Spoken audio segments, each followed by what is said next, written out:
কখনো কখনো জীবনে এত কঠিন সময় আসে, এমন কিছু আমাদের সাথে ঘটে যা আমাদেরকে শেষ করে দেয়, আর আমরা জীবনের কাছে হেরে যাই, হতাশ হয়ে পড়ি। সমস্যা তো জীবনে হাজারো আসে, কিন্তু সেখান থেকে বাইরে বেরিয়ে আসার কোনো রাস্তা আমরা খুঁজে পাই না। আর না তখন কেউ আমাদের কষ্ট বুঝতে পারে, আর না কেউ আমাদের কষ্ট দূর করতে পারে। কথা হলো, এরকম মুহূর্তে আপনি নিজেকে কিভাবে কন্ট্রোল করবেন। একটা গল্প বলি। একবার একটি শহরে অনেক ধনী একটা লোক ছিল। সে অনেক বড় ব্যবসা করত, আর তার জীবনের সমস্ত রকমের সুখ ছিল। বিলাসিতা বলতে যা প্রয়োজন তার সবকিছুই তার ছিল। কিন্তু একদিন তার জীবনে এমন সময় আসে যে তার ব্যবসায় অনেক বড় ক্ষতি হয়ে যায়। তার সমস্ত সম্পত্তি নিলাম হয়ে যায়। সে সারা জীবন যা কিছু অর্জন করেছিল সেই সব কিছু কিছুদিনের মধ্যেই শেষ হয়ে যায়, আর রাতারাতি তার সব কিছু বদলে যায়। এমন অবস্থায় সে এতটাই ভেঙে পড়ে যে সে মনে মনে ভাবে, এই জীবনের থেকে ভালো আমি এই জীবনটাকে শেষ করে দেব, আত্মহত্যা করে নেব। আর এটা ভেবেই সে শহর থেকে দূরে একটা পাহাড়ের উপরে যায়, যেখান থেকে সে লাফ দিয়ে আত্মহত্যা করবে। আর যখন তিনি ওখান থেকে লাফ দিতে যাবে, তখন ওখানে একটা লোক বসা ছিল। বসা থাকা লোকটি তাকে লাফ দেওয়া থেকে আটকায় এবং জিজ্ঞেস করে, তুমি এখান থেকে কেন লাফ দিতে চাও?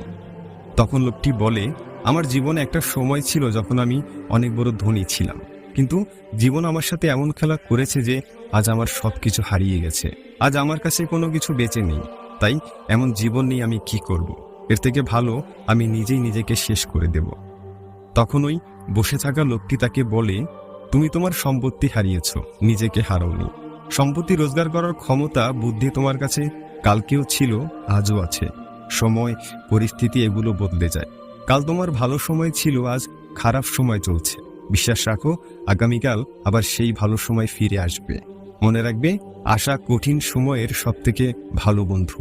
আর তোমার ভিতরে বিশ্বাস থাকলে তুমি সব বাধা পার করতে পারবে। এই কঠিন সময় তোমাকে ধ্বংস করার জন্য আসেনি, এটা তোমাকে আরো ভালো, আরো মজবুত করার জন্য এসেছে। এটা তোমার সাহস, বুদ্ধি ও ধৈর্যের পরীক্ষা নিতে এসেছে।